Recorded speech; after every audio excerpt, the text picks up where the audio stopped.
اگر میخوای اینطوری نشه اینا که میگم رو رعایت کن. یک جای مناسب براش در نظر بگیر. از نظر دما و رطوبت، چون اینا اصلا در برابر رطوبت مقاوم نیستن. دما هم بره بالا دستگاه بد کار. این خروجی‌های عزیزو که میبینی اینا رو نباید نول مشترک بگیری. فاز و نول جدا از شبکه باشه، یعنی تجهیزی که میخوای وصل کنی فاز و نول جدا سیم کشی و پشت دستگاه نصب شه. نول مشترک مخصوصا تو کنترلایزر فاز سمه.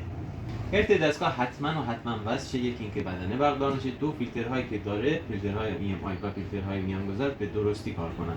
این زیبایی که جلوی منه یک UPS لاین تراکتیوه.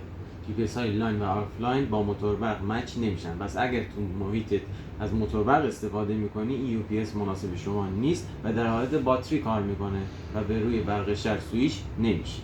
سرویس های دستگاه رو به موقع انجام بده، چون این فن داره، فنش خاک میگیره، حتما باید تمیز شه. وقتی تمیز نشه گرما داخل این سیلیکا باقی میمونه، باعث سوخت ترانزیستورات میشه. و اینکه هر 3 ماه حداقل این کار انجام بشه و شارژ دو سر باتری هم گرفته بشه، برای اینکه بیش از حد شارژ نشه و مدار شارژ خراب نشده باشه که باعث باد کردن باتریاتون میشه.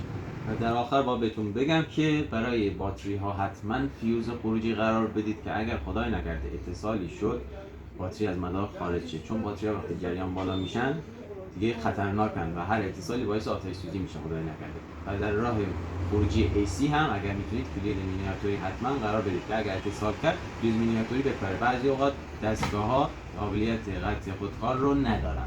یه سری نکات در رابطه با باتری میدونم که میخوام با شما در میون بذارم، تو پست بعدی بهتون میگم.